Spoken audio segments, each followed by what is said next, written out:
ہم سے چوروں پہ جو فرمائے کرم، خلعت زر بنے پشتاروں کے، اور یا رسول اللہ تن من دھن تیرے قدم پر بارے، تن من دھن تیرے قدم پر بارے، کیا نصیبیں ہیں تیرے یاروں کے، کیا نصیبیں ہیں تیرے یاروں کے۔ سب یاروں کے نصیبیں تو بلند ہیں، مگر خاص صدق و عدل و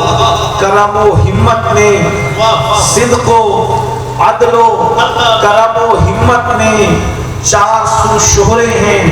ان چاروں کے، 400 شہرے ہیں ان چاروں کے۔ اور پھر چاروں کی شان بیان کرنے کے بعد پھر کہتے ہیں کہ یا رسول اللہ صلی اللہ علیہ وآلہ وسلم 400 شہرے ہیں ان چاروں کے، اور بحر تسلیم علی میدان میں، بحر تسلیم علی میدان میں سر جھکے رہتے ہیں تلواروں کے،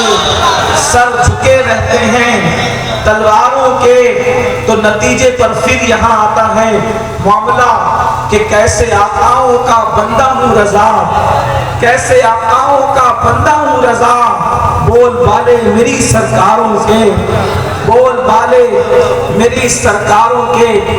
آج کی یہ محفل عرس حاکمی اور دستار بندی کے موقع پر مجھے بانیان محفل نے جس عنوان کے حوالے سے پابند کیا ہے، اسی مناسبت سے میں نے قرآن مقدس کی چند آیات مبارکہ کی تلاوت کی ہے۔ اللہ رب العزت اس کے متعلق مجھے حق کہنے اور آپ سب کو حق سن کر اس پر عمل کرنے اور اسے عام کرنے کی توفیق عطا فرمائے۔ دنیا کے اندر اگر 73 فرقے ہو چکے ہیں، اگر ہو چکے ہیں، تو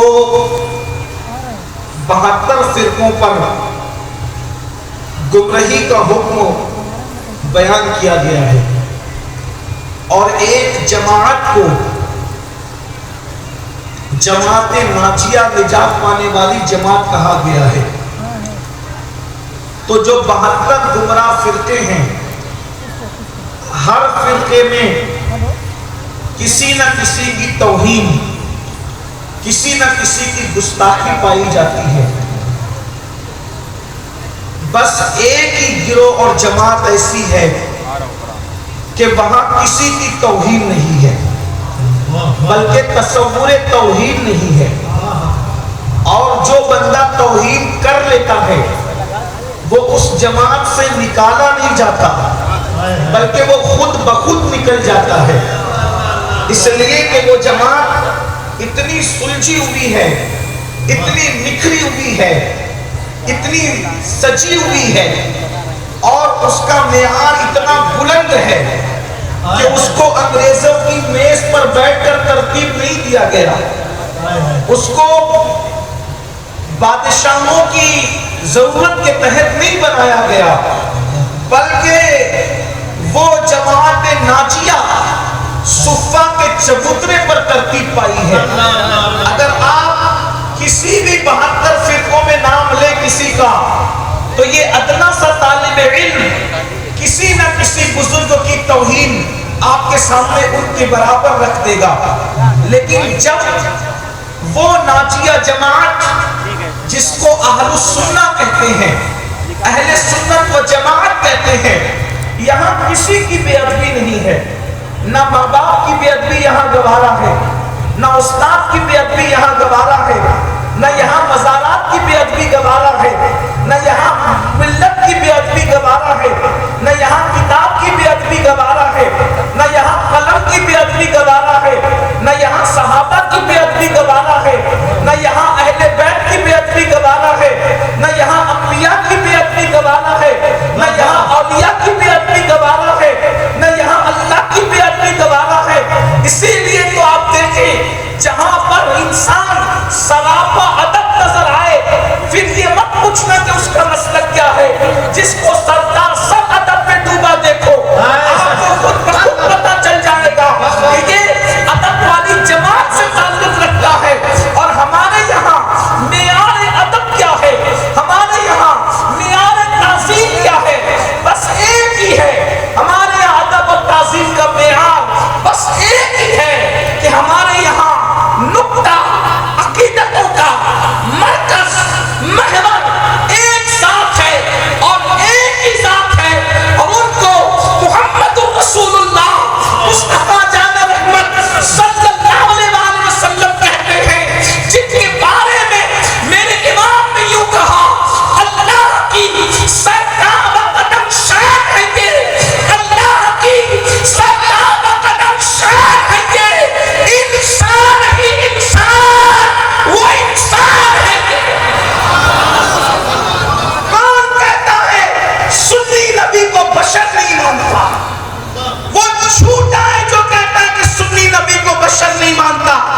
کیجیے. اور چیلم کی محفل ایسے سنی جاتی ہے,